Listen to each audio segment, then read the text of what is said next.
ভাইয়া রে, আমি যে আবার আগের মতো হাঁটতে চাই। এভাবে বসে থাকতে আমার ভালো লাগে না রে, খুব কষ্ট হয় আমার। তুই কোনো চিন্তা করিস না বোন, আমি তোর চিকিৎসা করাবো, তুই আবার আগের মতো হাঁটতে পারবি। আর কয়েকটা দিন কষ্ট কর বোন। বোনকে তো কথা দিলাম ওর চিকিৎসা করাবো, কিন্তু চিকিৎসার জন্য তো অনেক টাকার প্রয়োজন। এত টাকা যে কোথায় পাই? হালকা রে, জলদি চল, তোর বোন হুইল চেয়ার থেকে পড়ে গিয়ে অজ্ঞান হয়ে গেছে। ডক্টর, ইমার্জেন্সি, আমার বোনের অপারেশন করতে হবে, জলদি আসুন।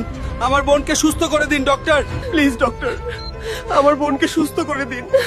আপনার বোনের অপারেশনের জন্য এখনই 5 লাখ টাকা কাউন্টারে জমা করতে হবে। ডক্টর, আপনি অপারেশনের ব্যবস্থা করুন, আমি টাকা ম্যানেজ করে আনবো এখনই। দয়া করে আমাকে একটু সময় দিন।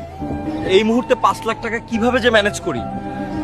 বোনের জন্য যেভাবেই হোক টাকা আমাকে ম্যানেজ করতেই হবে। এই নে যুবক, এখানে 5 লাখ টাকা আছে। বোনের প্রতি তোর ভালোবাসা দেখে আমি মুগ্ধ হয়েছি। এই নিন টাকা, এখানে পুরো 5 লাখ টাকাই আছে। আমার বোনের অপারেশনের জন্য জমা করুন এখনই। বোন রে, তোকে আবার হাঁটতে দেখে আমার কি যে ভালো লাগছে, যা তোকে বলে বোঝাতে পারবো না বোন। আমি আজ অনেক খুশি রে। বন্ধুরা, তোমরা যারা আমার ভাইয়ার মতো বোনকে অনেক ভালোবাসো, তারা কমেন্টে আই লাভ ইউ সিস্টার লিখে যাও এখনই।